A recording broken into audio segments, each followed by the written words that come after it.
Padre nuestro que esté en el cielo, Señor, muchas gracias, porque usted ha tenido misericordia de nosotros y su mano nos ha ayudado hasta aquí. En todos los problemas y dificultades, usted ha estado allí para darnos la salida. Pero como siempre los sábados los hermanos levantan la mano, cada uno le indica con esa mano que levantó la necesidad que tiene, la petición que hay en su corazón. Le ruego usted le sea propicio, le ruego usted le ayude a cada uno, que todos, oh Señor, puedan ver esa mano poderosa obrando en sus vidas. Padre, le pido por aquellos hermanos de la Iglesia del Aire que también levantaron la mano y que le ruegan que usted se manifieste. Oh Señor, le suplico también por Odislaida Bombino, quien está en Cuba pidiendo por los hermanos y pidiendo también por su familia. Te ruego, Señor, que esta petición de mi hermana Odislaida Bombino pueda llegar al trono de tu gracia y su familia pueda ser auxiliada, y también los hermanos adventistas en Cuba. Asimismo, Padre, te pedimos por Oriana, quien está hospitalizada hoy, que tu mano sea con ella y tú le des una sanidad total y la saques de ese hospital en victoria. Te rogamos por Axel y Wendy, quien ha cumplido años ambos en Querétaro. Te rogamos que los bendigas y que les sigas multiplicando los años de vida. Te rogamos por la familia Soto Vega, para que les ayudes siempre en su trabajo evangelístico, que sea un trabajo misionero prosperado y bendecido. Te pedimos por la madre de Nico Tristán, quien se encuentra enferma. Te rogamos, Señor, que tu mano poderosa la toque y le dé restauración. Y así también te pedimos por Yeliani, esa niña de 4 años que va a ser operada en la cabeza.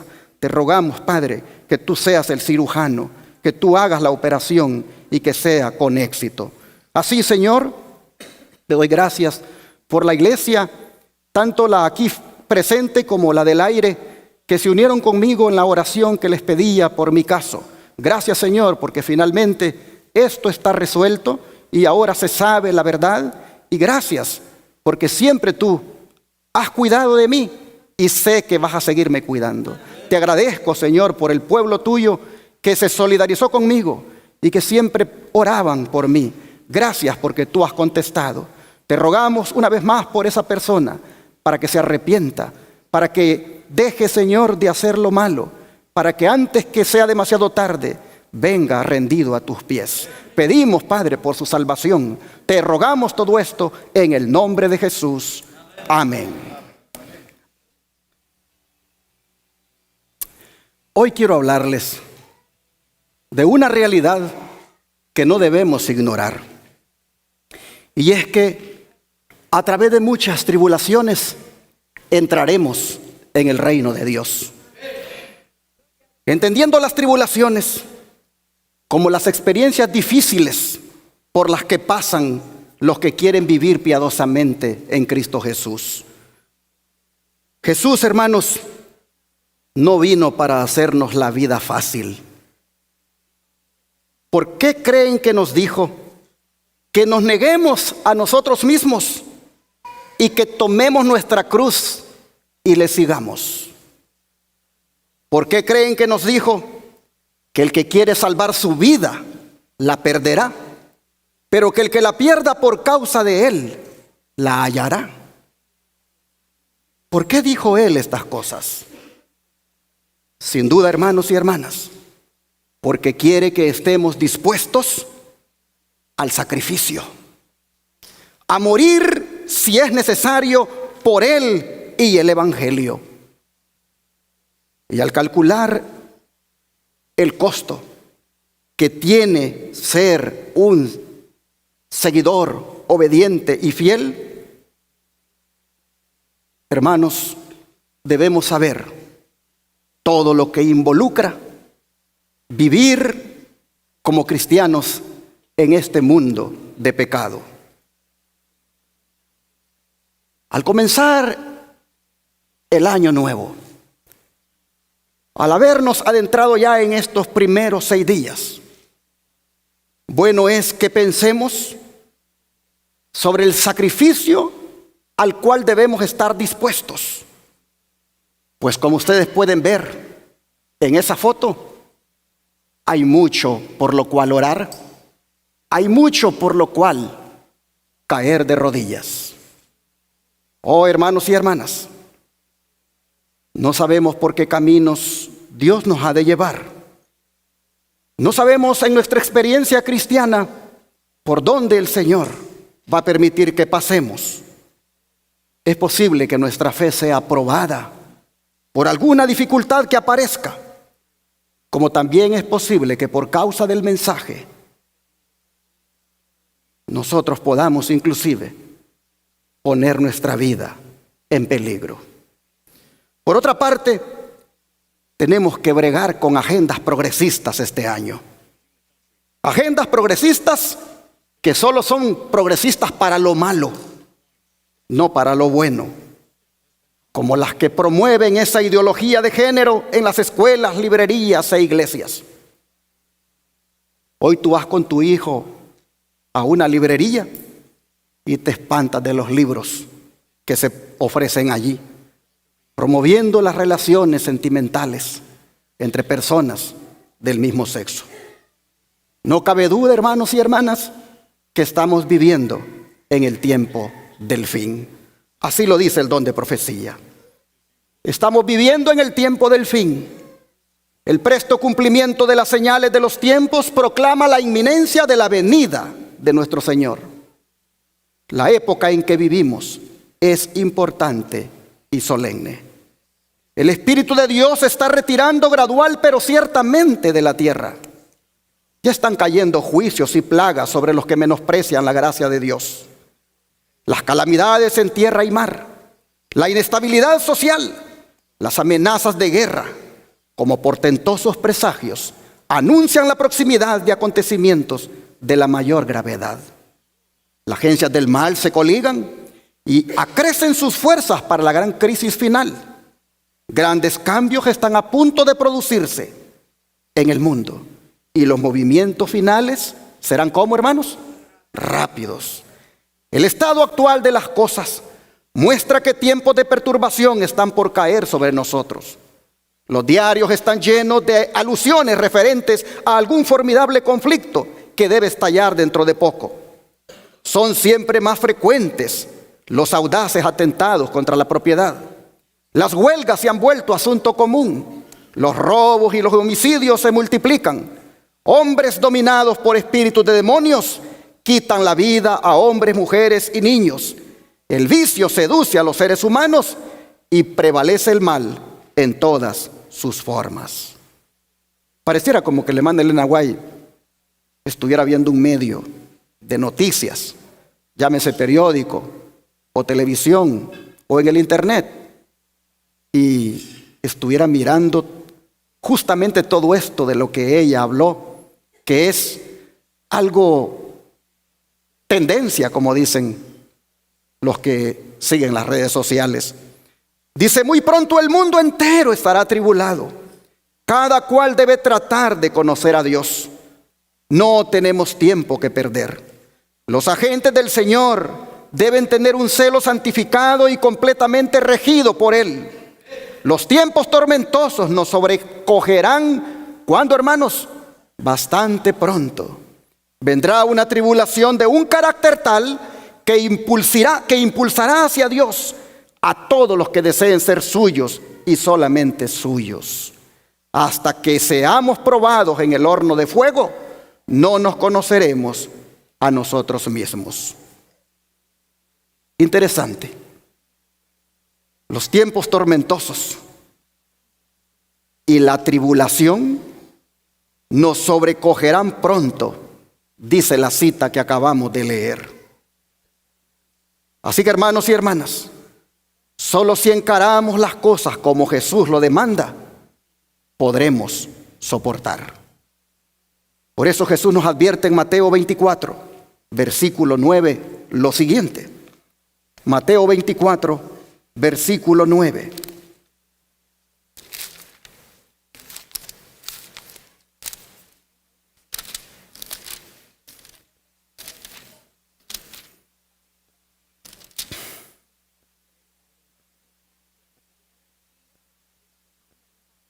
dice el Señor. Entonces os entregarán a tribulación y os matarán, y seréis aborrecidos de todas las gentes por causa de ¿quién, hermanos? De mi nombre. La palabra tribulación que Jesús menciona aquí, en el idioma original que se escribió, es decir, el griego, es tlipsis, y significa, entre otras acepciones, oprimir, angustiar, presión, apretar. Los griegos utilizaban esta palabra para describir la presión de las uvas para extraerles el vino. El término describe vívidamente la presión de la persecución constante sobre los verdaderos hijos de Dios. Ahora, es posible que el tema de la tribulación le genere desánimo a algunos, pero si lo miran desde la perspectiva profética, este más bien constituye una motivación y una experiencia espiritual que va a revelar la firmeza de carácter de un pueblo que glorificará a Dios y estará listo para la traslación al cielo en el tiempo del fin.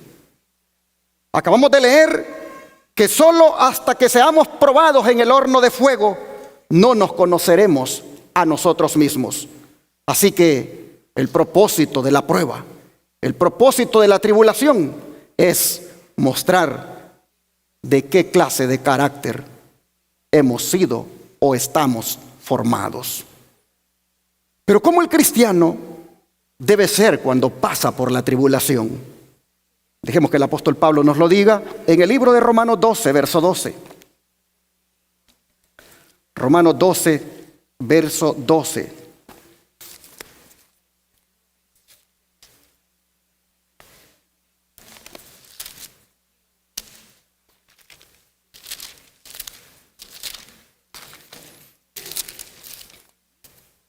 Dice la Escritura: gozosos en la esperanza, sufridos en la tribulación, constantes ¿en qué cosa? En la oración. Miren ustedes, la palabra exacta que Pablo usó para sufridos es en el griego upomenontes, y esa equivale a algo parecido a pacientes, resistentes o aún mejor, resilientes. Este término, hermanos, es un préstamo del lenguaje de la metalurgia que describe la cualidad de ciertos objetos metálicos de no partirse ante la presión, como el hierro, por ejemplo, ni que se queden allí doblegados como el plomo, sino de valor, de volver a la posición original en cuanto cesa la presión, como el resorte, que una vez cesa la presión, vuelve a su posición original. Pablo nos está diciendo aquí que en medio de la dificultad debemos de asumir una postura de aguante y de resistencia. Y él lo dice con propiedad, pues vean cómo a lo largo de su ministerio él fue sometido a una persecución constante, en un ejemplo nada más del que quiero compartirles, el que se encuentra en Hechos 14, versículos 8 al 22. Hechos 14, versículos 8 al 22.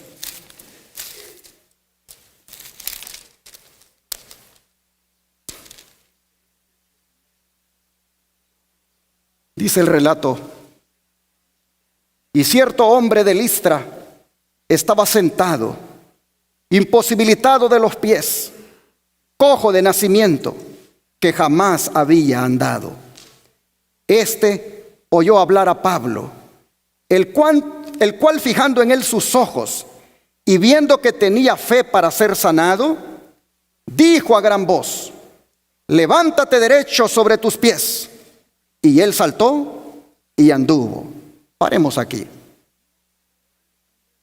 Para que un milagro tome lugar, ¿qué se necesita, hermanos? Fe. Pero este hombre cojo de nacimiento, ¿por dónde se le miraba que tenía fe? En su cara. Pues vean ustedes lo que dice el texto, que Pablo, fijando en él sus ojos, viendo que tenía fe para ser sanado, le dijo a gran voz: levántate derecho sobre tus pies. Y él saltó y anduvo. Cuando una persona tiene fe, se le refleja hasta en su cara. Cuando una persona tiene fe, se le puede ver en sus ojos, se le puede ver en sus facciones. Por eso, con toda confianza, Pablo pudo decirle: levántate derecho y anda. Pero ese tremendo milagro, vean lo que trajo como resultado ahora. Versículo 11 en adelante.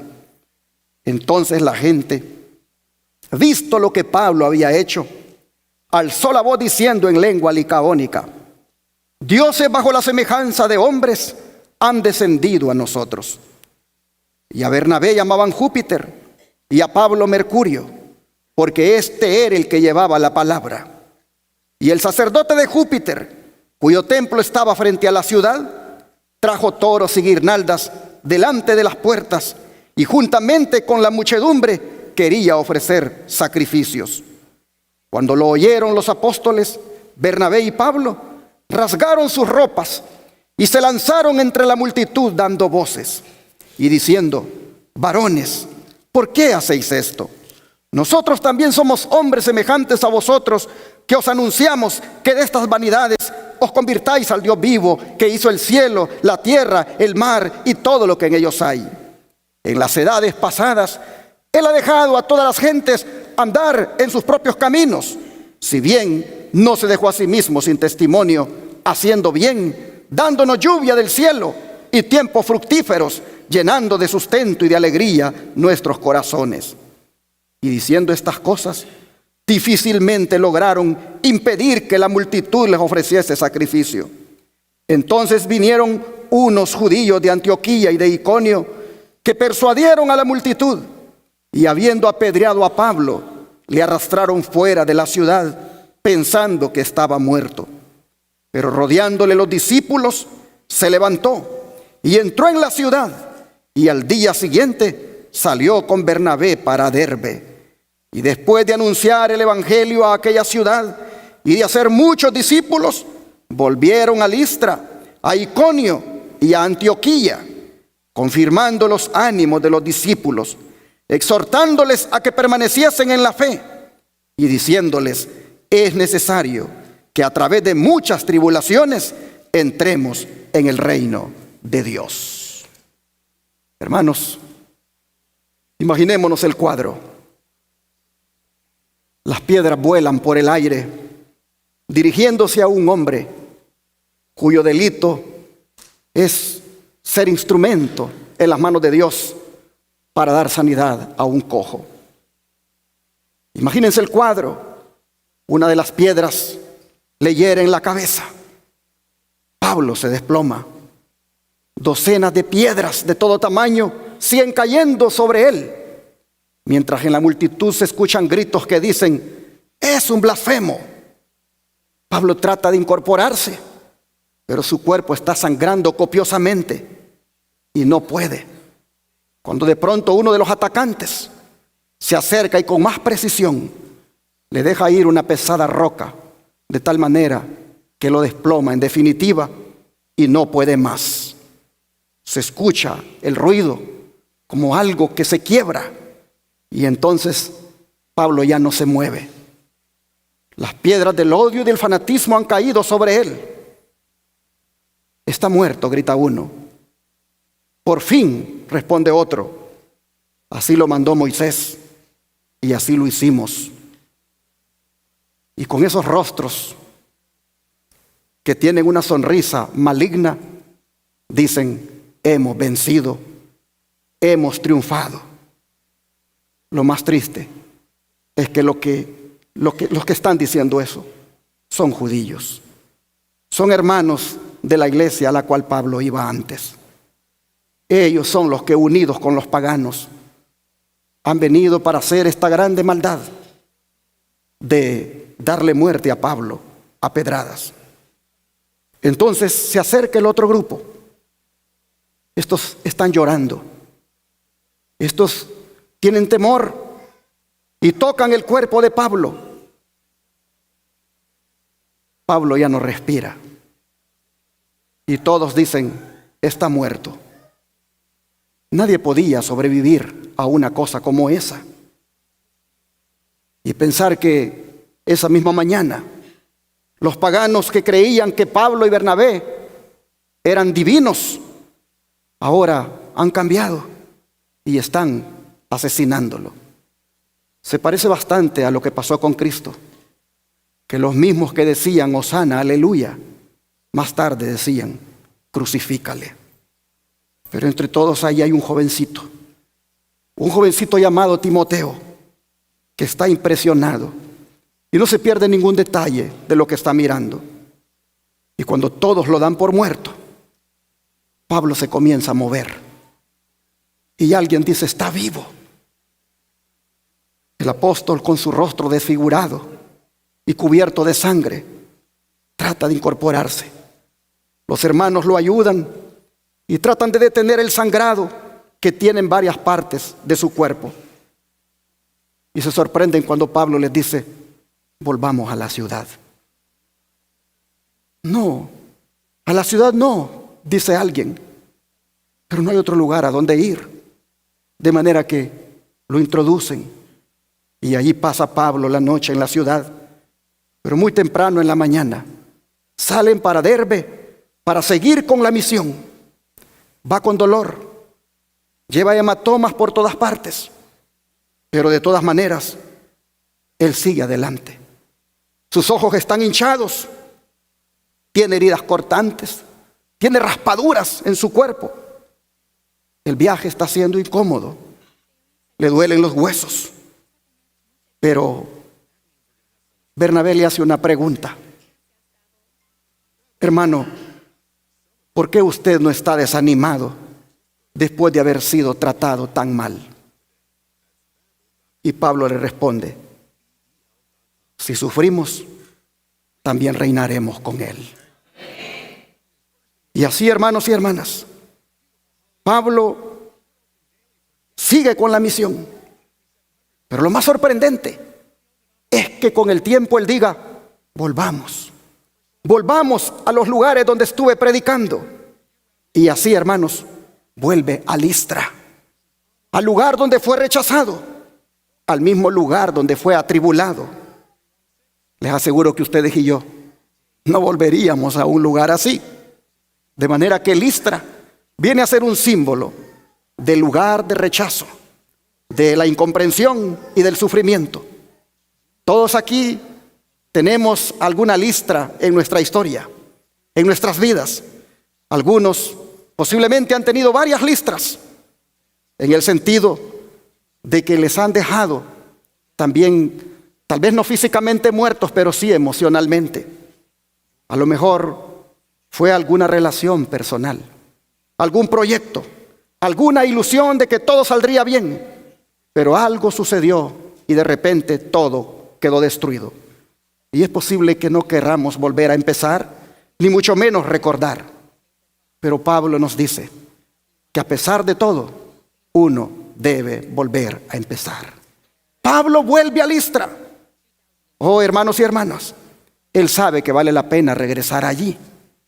Pues allí está el joven que miró cuando él estaba sangrando, el joven que miró cuando todos lo daban por muerto. Allí estaba Timoteo y debía prepararlo para la milicia, para que se convirtiera en un buen soldado de Jesucristo. Así que valía la pena pasar por Listra otra vez. Y vean cómo Pablo posteriormente le hablaba a Timoteo. Vamos a la carta de Timoteo, la primera carta, el capítulo 1, verso 18.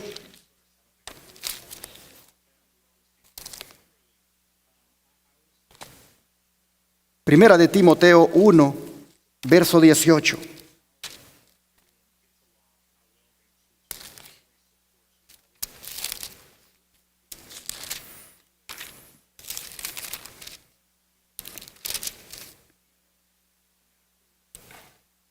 este mandamiento, hijo Timoteo, te encargo para que conforme a las profecías que se hicieron antes en cuanto a ti, milites por ellas la buena milicia.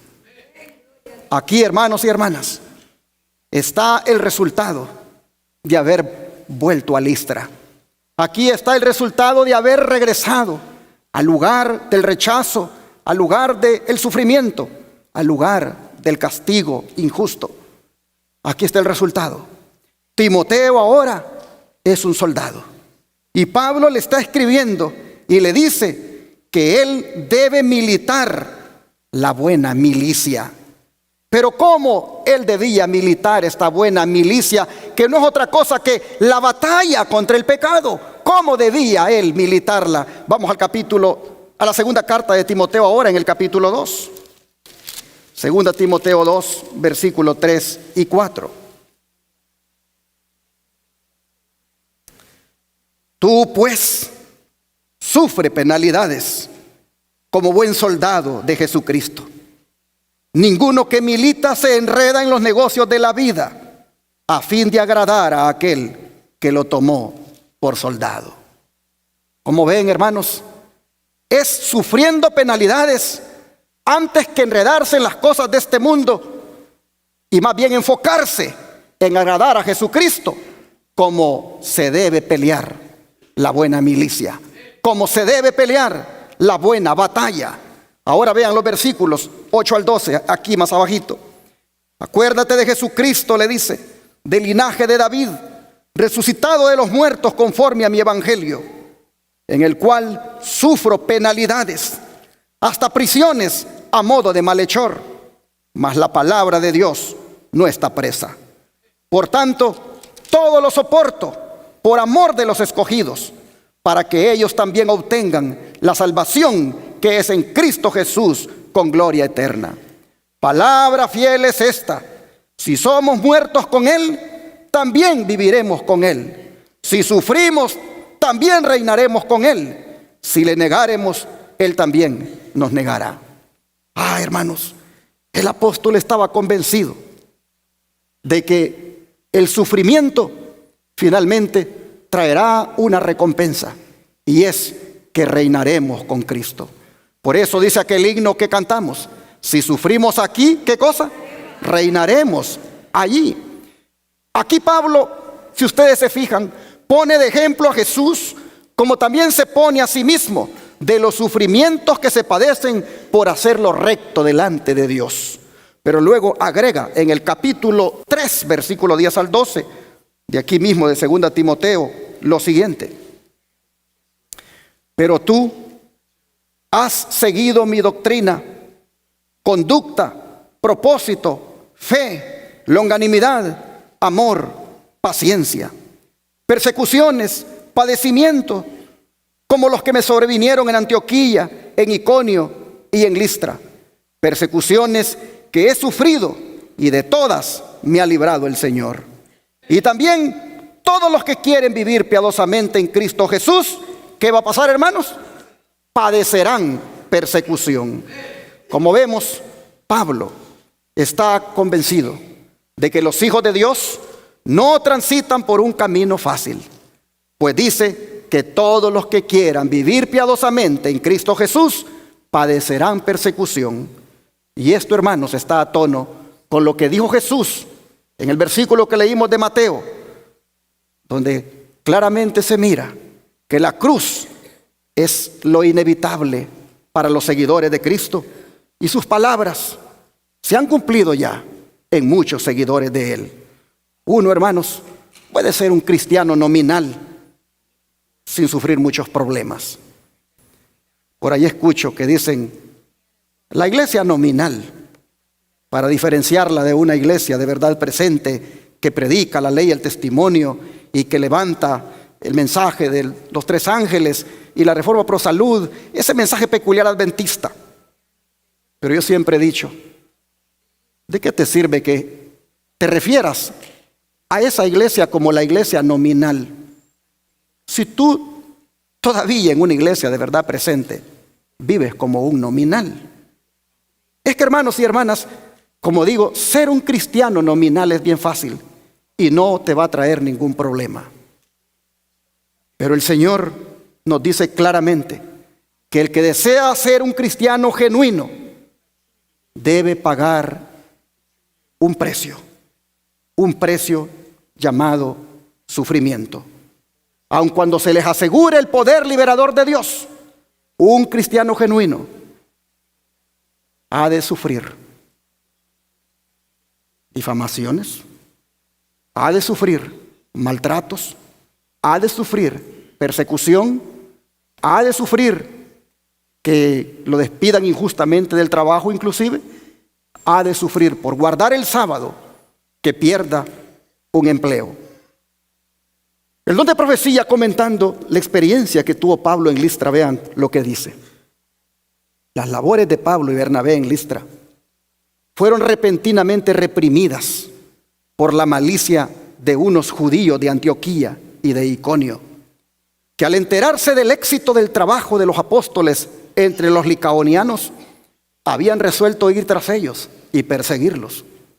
Al llegar a Listra, los judíos lograron pronto inspirar a la gente la misma amargura de espíritu que les dominaba.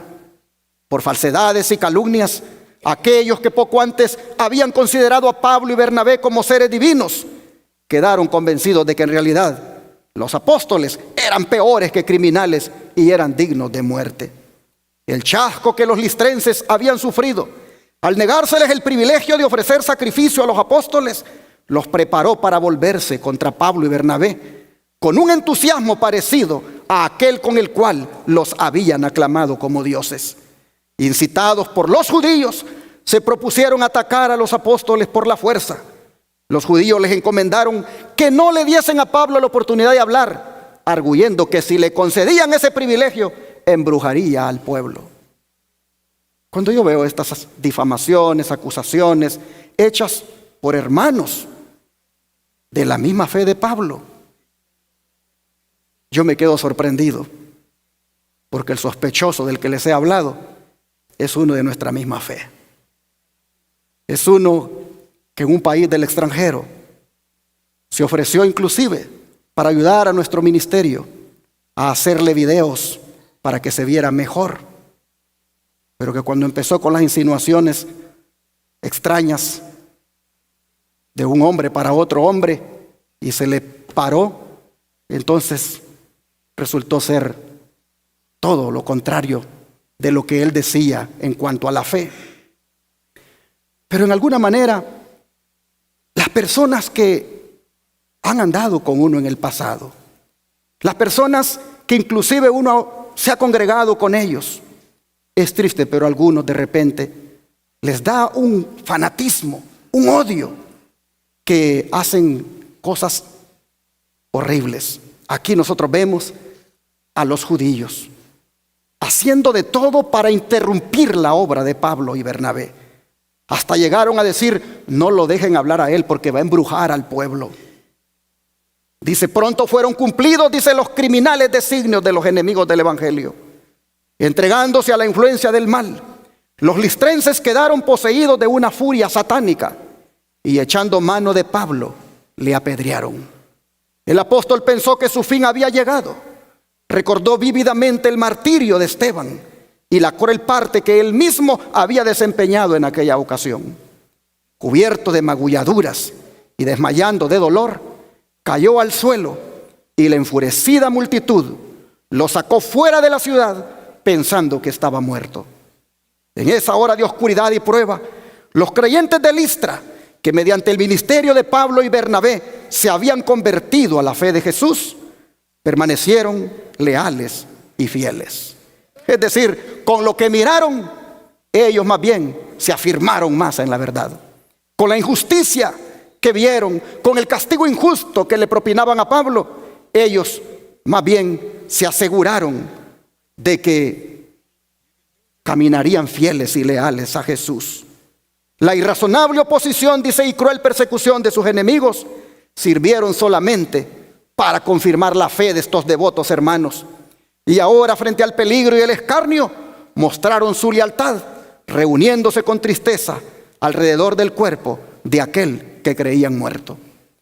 ¿Cuál no fue su sorpresa cuando en medio de sus lamentos el apóstol levantó repentinamente la cabeza y se puso en pie con alabanza de Dios en sus labios? Amén, hermanos.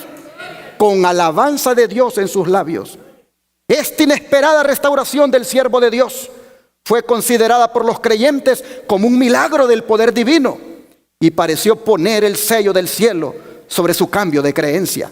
Es decir, confirmaron que ahora estaban en la verdad y que daban gracias a Dios por haber salido de la apostasía. Se regocijaron, dice, con indecible alegría y alabaron a Dios con renovada fe. Entre los que se convirtieron en Listra y que fueron testigos oculares de los sufrimientos de Pablo, se contaba uno que había de llegar a ser más tarde un obrero eminente de Cristo, quien había de participar con el apóstol en las pruebas y los goces del servicio de avanzada en campos difíciles. Era un joven llamado Timoteo. Cuando Pablo fue arrastrado fuera de la ciudad, este joven discípulo se hallaba entre aquellos que se quedaron al lado de su cuerpo aparentemente sin vida y que le vieron levantarse, magullado y cubierto de sangre, pero con alabanzas en los labios porque se le había permitido sufrir por Cristo. Hechos de los Apóstoles, páginas 148 a la 150. Ojalá, mis hermanos, que nosotros también estemos dispuestos a sufrir por nuestro Señor. Pero fíjense, ¿cómo dice la cita que se levantó Pablo emocionalmente? Con alabanzas en los labios. En otras palabras, hermanos, se levantó feliz. Feliz de haber sufrido por el Señor. En esa felicidad que Pablo mostró con alabanza en sus labios, se cumplió, hermanos, la bienaventuranza del Señor de Mateo 5, versículo 10 al 12. Leámosla. Mateo 5, versículo 10 al 12.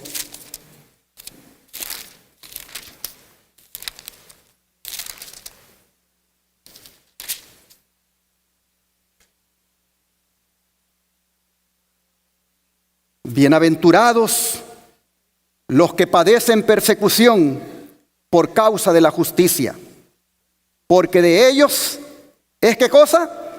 El reino de los cielos. Bienaventurados sois cuando por mi causa os vituperen y os persigan y digan toda clase de mal contra vosotros, mintiendo. Gozaos y alegraos, porque vuestro galardón es grande en los cielos, porque así persiguieron a los profetas que fueron antes de vosotros. Noten ustedes, gozaos y alegraos, dice el Señor, y nos pone de ejemplo a los profetas, aunque el mayor ejemplo es Él mismo, con tanto sufrimiento que padeció por causa de nosotros. Ha habido veces, hermanos, cuando los cristianos han sufrido por el nombre que llevan, es decir, el de Cristo. Y en todas las épocas, al igual que en tiempos de la iglesia primitiva, los que verdaderamente han amado a su Señor se han regocijado por haber sido considerados dignos de padecer afrenta por causa de su nombre. La historia tiene registros de los cristianos valdenses, de los hugonotes, de los reformadores, como Juan Jos, antes de llevarlo a la hoguera. Qué impresionante la carta que le envía a sus amigos, donde les dice que va como un salvoconducto al lugar donde le han convocado, pero él no sabe si regresará.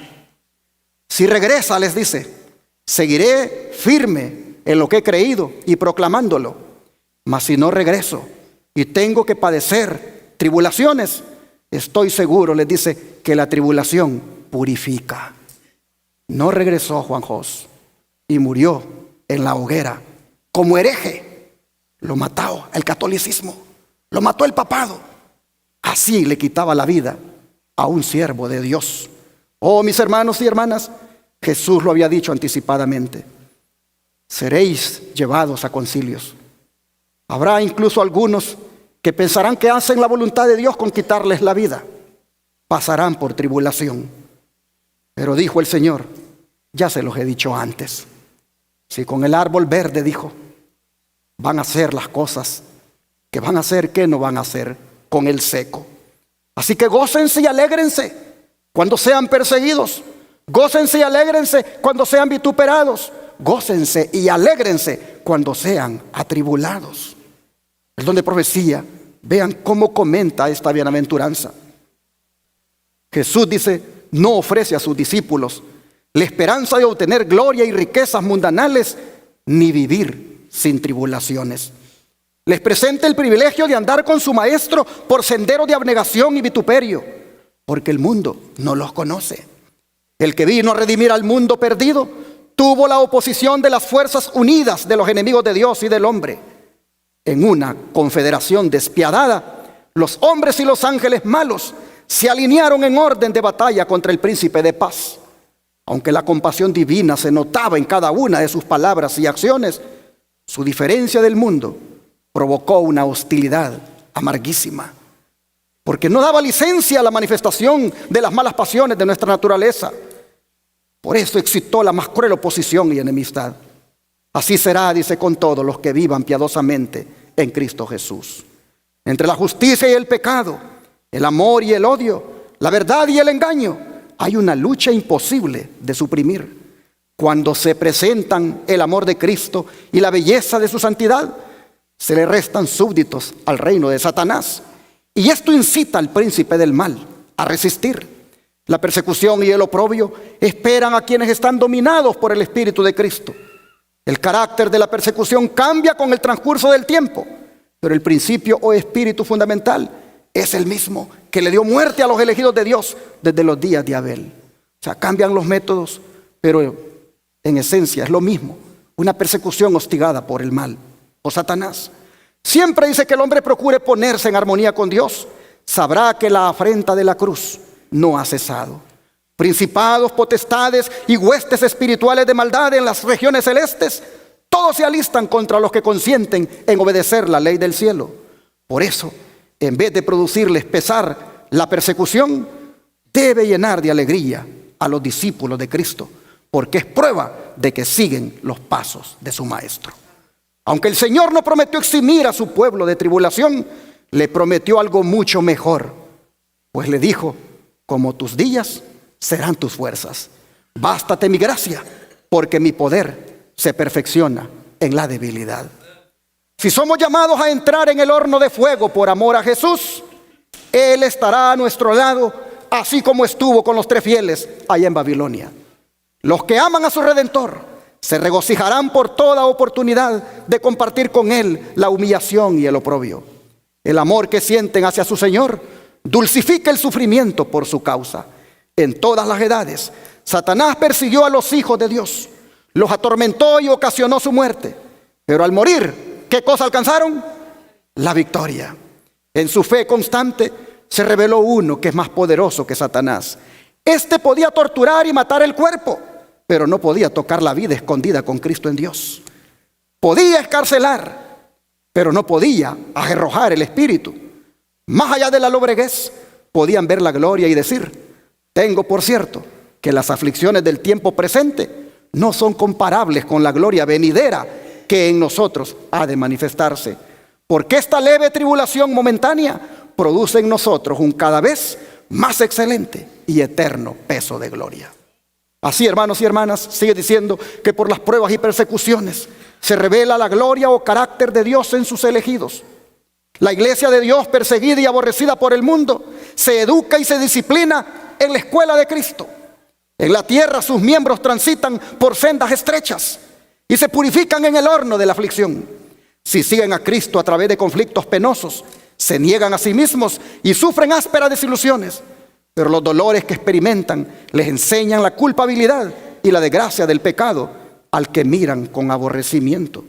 En otras palabras, hermanos, lo que lo lleva a uno cuando pasa por la tribulación y los problemas es a odiar el pecado, porque no cabe duda que es su agente originador del pecado el que está trayendo aquella tribulación, y uno aborrece eso. Siendo participantes, dice, de los padecimientos de Cristo, están destinados a compartir también su gloria. En santa visión, el profeta vio el triunfo del pueblo de Dios. Pues dice, vi también como un mar de vidrio mezclado con fuego, y a los que habían alcanzado la victoria sobre la bestia, los vi en pie sobre el mar de vidrio, con las arpas de Dios, y cantaban el cántico de Moisés, siervo de Dios, y el cántico del Cordero. Y dicen, grandes y maravillosas son tus obras, Señor Dios Todopoderoso. Justos y verdaderos son tus caminos, Rey de los santos. Estos son los que han salido de la gran tribulación y han lavado sus ropas y las han emblanquecido en la sangre del Cordero. Por eso están delante del trono de Dios y le sirven día y noche en su templo. Y al que está sentado sobre el trono y el que está sentado sobre el trono extenderá su tabernáculo sobre ellos. Decimos amén, hermanos. Así el don de profecía nos muestra cómo finalmente la persecución, la angustia y la tribulación va a terminar para nosotros en un triunfo, en una victoria, porque estaremos en el cielo. Interesante cómo muestra a los atribulados de la tierra, pero atribulados por la fe en Cristo, los muestra gozándose y alegrándose en el cielo. Sí, porque también en medio de las pruebas y las aflicciones en la tierra, ellos supieron que había que gozarse y alegrarse. Pero hermanos y hermanas, no dejan de ser relevantes las palabras del apóstol Pablo, cuando dice en azul, es necesario que a través de muchas tribulaciones entremos en el reino de Dios. ¿Cuántas tribulaciones? Por eso yo dije hace un rato, doy gracias a Dios porque ya pasé esta. Yo no tengo que estar preparado para la otra que vendrá, porque es a través de muchas tribulaciones. A veces no queremos este tipo de mensajes. Queremos siempre que se nos hable del amor, que se nos hable de la misericordia, del perdón de Dios, de cómo el Señor te levanta cuando caes, cuando estás desanimado. Pero también estos mensajes son de verdad presente. Estos mensajes, hermanos y hermanas, de que a través de las muchas tribulaciones entraremos en el reino de Dios, también es necesario que reflexionemos en ellos. Oh, hermanos, muchas, no pocas. Y Pablo enumera algunas de esas muchas. Vean ustedes en 1 Corintios 4, versículo 11 al 13. 1 Corintios 4, versículo 11 al 13.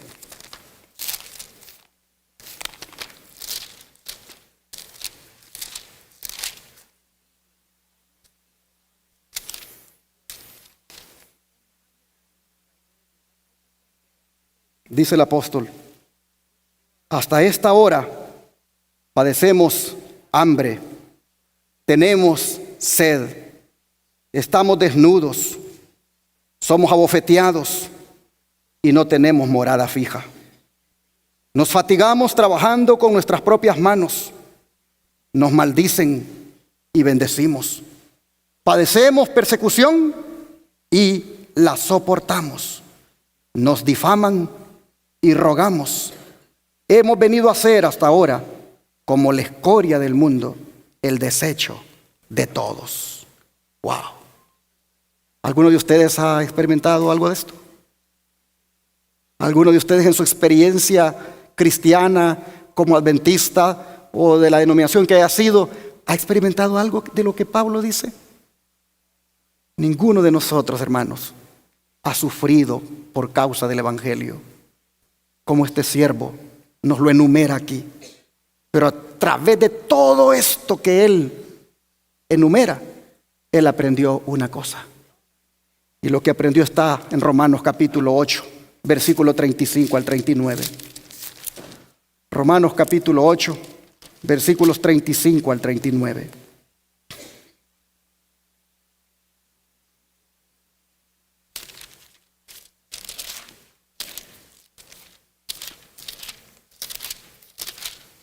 Dice así: ¿quién nos separará del amor de Cristo?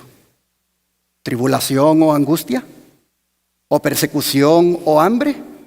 ¿O desnudez o peligro? ¿O espada?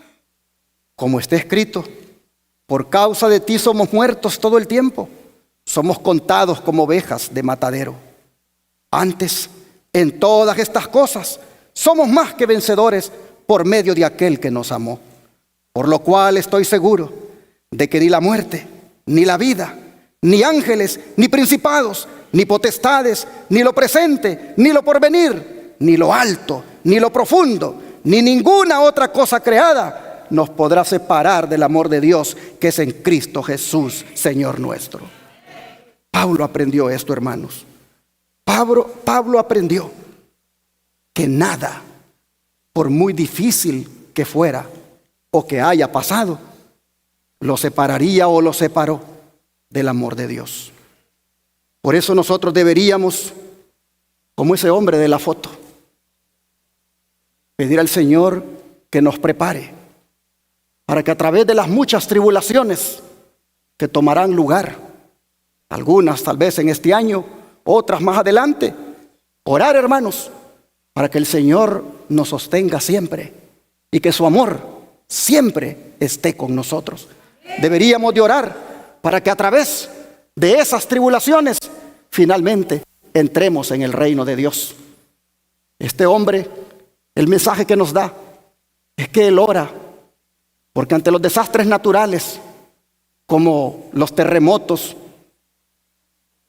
como el que acaba de ocurrir en Japón en estos días, las inundaciones, los huracanes y las sequías, ese hombre ora para que esas cosas que traen escasez, que traen pérdida, que traen angustia, ora para que sin duda él pueda soportarlas si le tocara sufrir alguna de ellas. Ora por las guerras.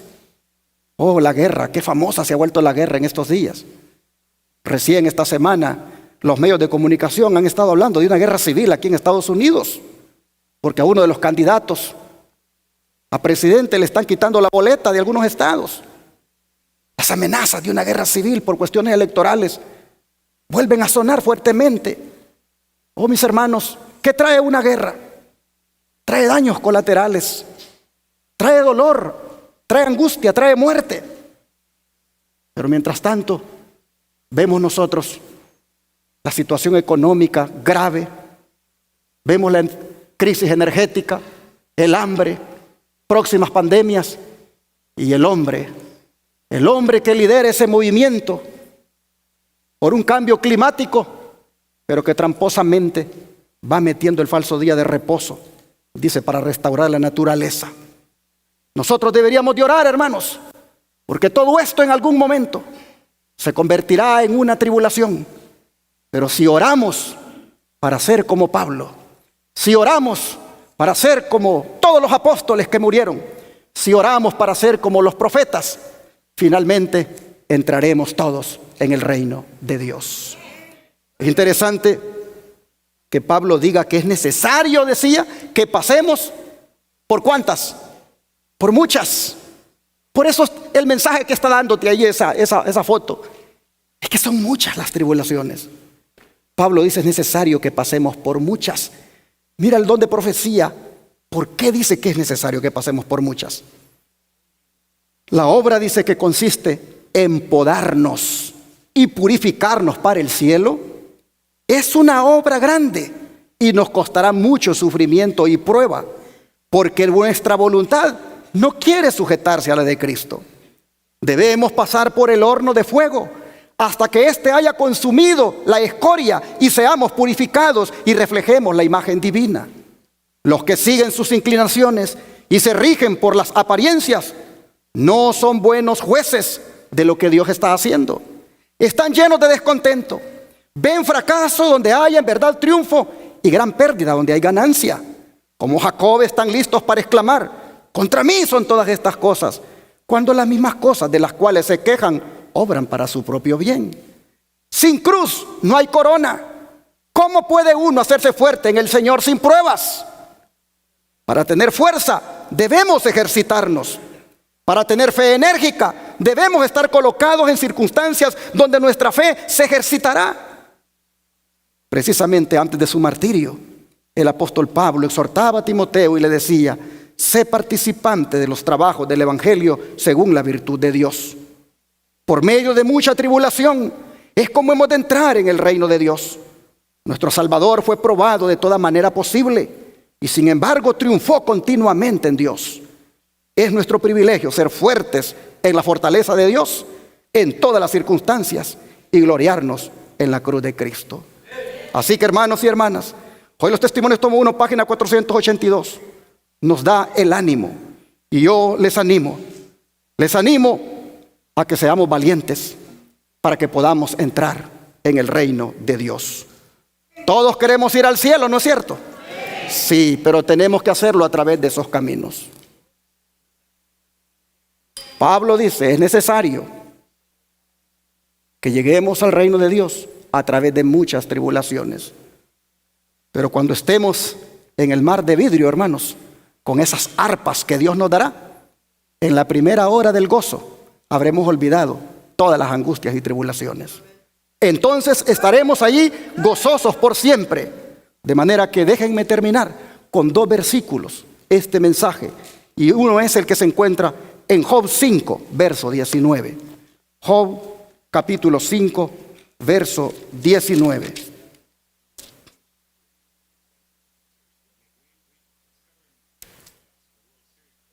En 6 tribulaciones, ¿qué va a pasar, hermanos? Te librará. Y en la 7ª, ¿qué cosa? No te tocará el mal. Oiga, qué hermoso. En 6 tribulaciones te librará. Y en la 7ª no te tocará el mal. Por supuesto que estos números no deben tomarse literalmente, sino que en una forma poética se expresa de que Dios nos va a salvar de toda dificultad. Y como dijeron los jóvenes hebreos, mas si no nos salva, como sea, seremos fieles al Señor, porque si no nos salvó, fue porque tenía un propósito, y era de que con nuestra muerte o con nuestra sangre, otros se salvaran, otros se animaran y otros creyeran. Hermanos y hermanas, el mensaje que nos dan estos versículos es de que Dios salva de toda dificultad, siempre y cuando eso cumpla con sus propósitos. Se promete aquí que cuantas veces sobrevengan las aflicciones, otras tantas liberaciones también tendrán lugar. El número 7 simboliza aquí, como siempre, totalidad y perfección. Por eso, consolémonos con las palabras del Salmo 46, versículos 1 al 3. Salmo 46, versos 1 al 3.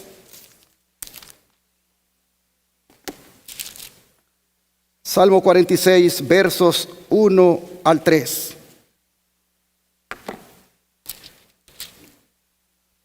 Y aquí nos dice el salmista: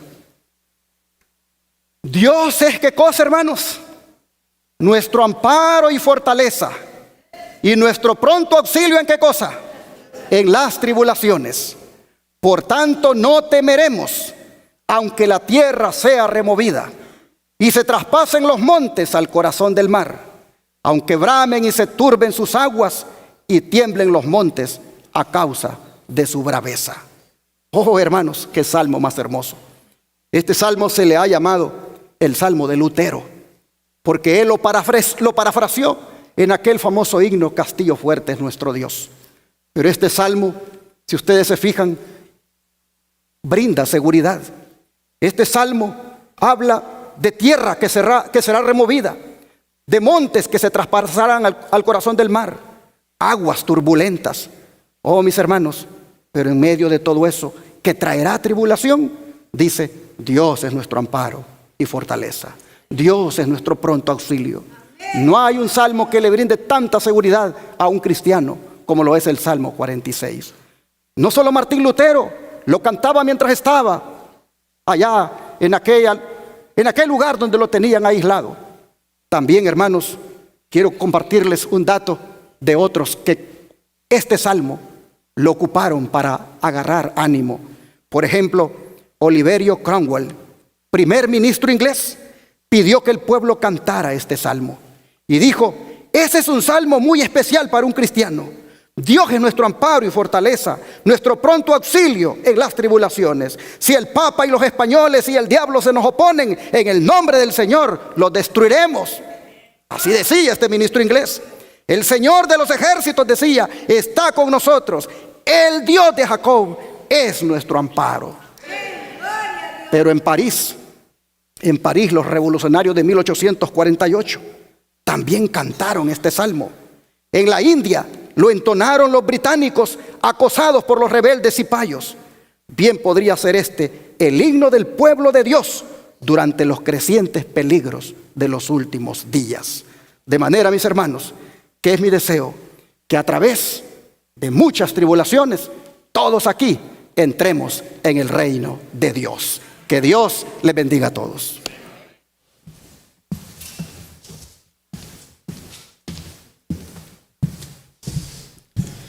Puestos de pie, hermanos, entonaremos el himno 314.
Su inmenso amor, su gran bondad, feliz con Cristo reinaré por toda la eternidad.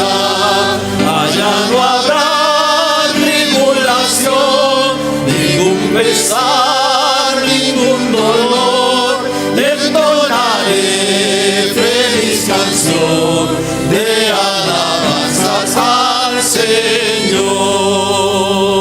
Gloria a Dios. Amén. Amén. Allá no habrá tribulación. Ojalá que todos los que estamos aquí hoy nos veamos allá. Amén. Y que allá, hermanos, cuando empecemos a cantar con esas arpas que el Señor nos dará, allí inmediatamente veamos que aquello fue una leve tribulación la que tuvimos en el mundo. Permanezcamos firmes en medio de la tribulación, hermanos. No le demos la espalda al Señor. Seamos fieles. Consagrémonos más. Seamos dignos representantes de Él en medio de la angustia, en medio de la prueba. Y aquel día glorioso, cuando ya no haya tribulación, nos gozaremos para siempre con Jesús.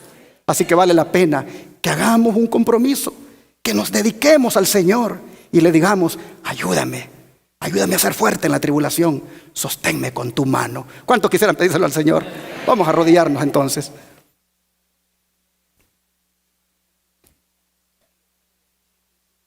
Oh Padre, así al principio de este año, nosotros ponemos en perspectiva lo que podría suceder en este año 2024. Y ya de antemano, Señor, tú con este mensaje nos dices cuál debe ser la actitud, cómo debemos enfrentar todo lo que pueda venir en contra de nosotros como hijos tuyos. Señor, te rogamos que cada uno acá haga de ti su amigo. Te ruego, Señor, que cada uno acá haga de ti su abogado. que cada uno aquí haga de ti su compañero, de tal manera que nunca ande solo en la tribulación. No sabemos, Señor, por dónde va a llegar. Si va a llegar por la familia, si va a llegar por el trabajo, si va a llegar por la fe que profesamos, si va a llegar, no sé, Señor, a lo mejor hasta por medio de una enfermedad. No sabemos cuál sea. Solo sabemos que tú no vas a echar piedras inútiles a tu hornillo, sino que vas a echar piedras preciosas y que de allí saldremos purificados como el oro. Te rogamos que nos ayudes a perseverar, a permanecer fieles, a no darte la espalda. Que nos ayude, Señor, a profundizar más nuestra relación contigo. Oh, Señor, que todos los que estamos aquí, aquel día glorioso cuando ya no haya tribulación, estemos ahí contentos, alabando tu nombre. Te lo pedimos en el nombre de Jesús. Amén.